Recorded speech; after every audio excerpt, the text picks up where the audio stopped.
Bom, estamos aqui para mais um Pocket do Zoomcast no WCD. Agora ao meu lado está a Mara. Mara, muito obrigado pela sua presença. E eu queria que tu se apresentasse primeiro. Quem que é a Mara? Quais são os seus projetos? Me fala aí.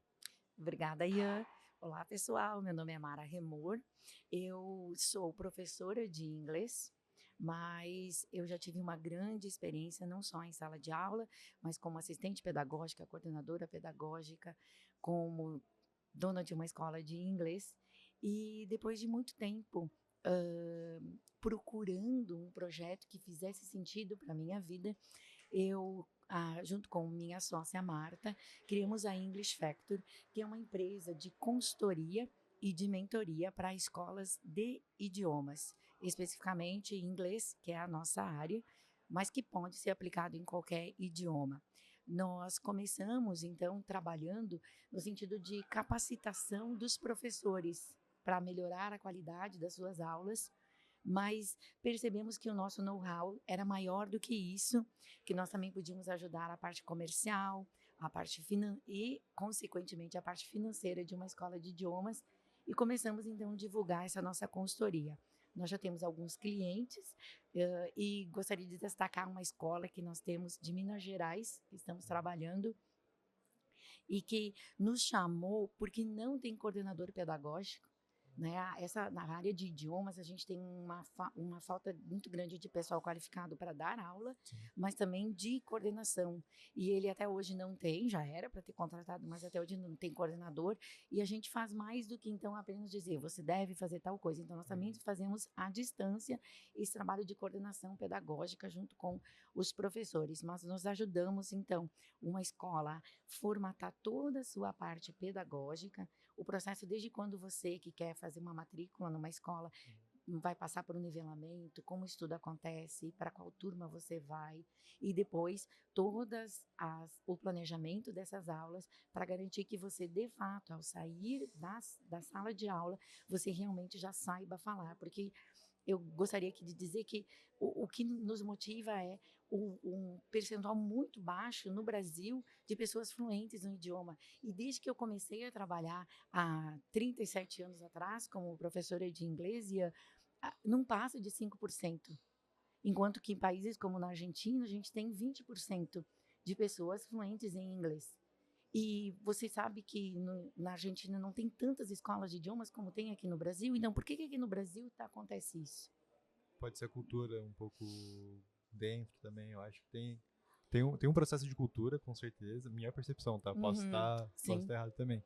Mas acho que a cultura aqui no Brasil ainda não tem tanto essa valorização num idioma que é muito importante, que é o inglês, né? Então, no contexto geral. Pode ser isso, Mas é um ponto só, eu acho. mas e você? Quando você estava na escola, você aprendeu a falar inglês? Não na escola básica, eu tive que fazer escola particular. E por quê? O ensino, acho que o ensino dentro Exato. da sala de aula. E é isso que eu me questiono. Por que você fica do primeiro ano do ensino fundamental até o final do ensino médio? São 12 anos de Sim, sala de aula em que você não está trabalhando, né? A maioria das pessoas não está trabalhando e você não aprende e as pessoas acham que está tudo bem. É normal não aprender a inglês dentro da sala da escola básica, mas eu vou aprender fora. Ou eu vou aprender quando eu vou fazer faculdade. Cara, e isso não faz sentido. Porque é lá dentro, na verdade, que a gente devia aprender. A gente concordo. devia ter aulas que ensinam você a falar e não ensinar regras que você nunca usa. Concordo totalmente. É uma mudança que precisa para ontem, eu digo assim, dentro da escola. Mas voltando para a parte de consultoria, Hum. a gente tem bastante projeto que a gente faz captação para pessoas que fazem consultoria de diversos setores, né? E é muito específico, né? Toda consultoria que tu vai fazer, por mais que tu tenha um processo meio padronizado, tu tem que se fugir um pouquinho da curva, dependendo da empresa, pelos métodos que tem lá dentro. E a dúvida que eu tenho daí, como a gente está no evento da criatividade, falando sobre toda essa parte de consultoria também, como que tu enxerga hoje a criatividade dentro da tua consultoria? Como é que tu vê, como é que tu processa, como é que tu executa essa parte? Como você falou, a consultoria tem a ver com processos. Eu sei tudo o que eu preciso fazer, qual a ordem de seguir, mas se eu estou fazendo uma consultoria, eu não sou um franqueador, eu não tenho regras rígidas, porque eu quero customizar, eu quero personalizar, humanizar aquela escola. Eu quero que aquela escola de inglês tenha identidade e para isso eu preciso de criatividade. Para isso, eu preciso entender e escutar o meu cliente, o diretor da escola, os professores, conhecer os alunos que eles têm, a cultura regional. Para quê? Para usar a minha criatividade para a criação de eventos importantes, especiais, que façam sentido para aquela escola e para que aquele planejamento de aula faça sentido para aqueles alunos. Por quê? Você só presta atenção em alguma coisa, nós só prestamos, quando ela é interessante para nós. Então, se eu faço uma coisa que é interessante para mim, como professora, mas não é interessante para os meus alunos não vão aprender. Não vai fazer sentido aquela aula. Então, estar dentro da sala de aula como professor, ensinar alguém, tem a ver com isso, com respeitar o teu background knowledge, respeitar a tua cultura, respeitar os teus interesses. E para que a aula seja interessante, ela precisa ser muito criativa. Ela precisa ser significativa para você. Então, ela tem tudo a ver. Não tem um padrão.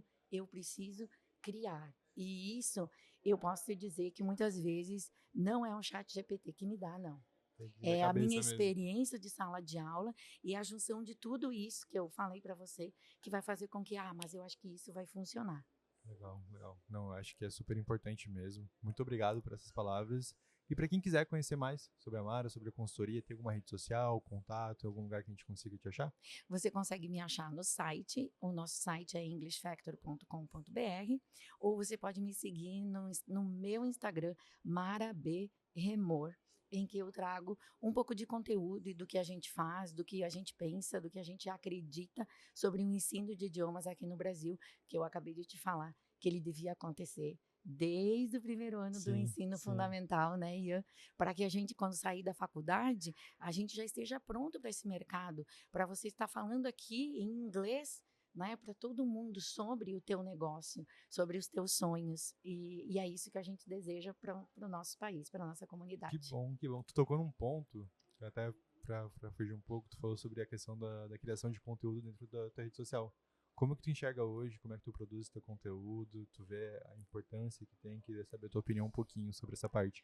Olha, eu tive uma mentora para me ajudar a entrar no digital, eu sou geração X lá, de 1971, então foi uma coisa um processo interno muito difícil de você se aceitar, né, se ver no vídeo, e quando a gente faz uma mentoria, a gente ouve muito, essa técnica funciona, isso aqui tu vai atrair mais clientes, isso aqui tu vai vender, mas o que eu posso te dizer, Ian, é que a gente precisa sentir o que está dentro do nosso coração. Então, as preocupações que eu escuto no dia a dia, ou dos meus alunos, porque eu ainda dou aula, porque eu aplico as minhas técnicas dentro da sala de aula. Tem que comprovar, né? Ou dos meus colegas professores de inglês, ou as dificuldades dos coordenadores de inglês, ou de diretores de escola, eu escuto aquilo, e aquilo que faz sentido para mim, eu falo. É sobre isso.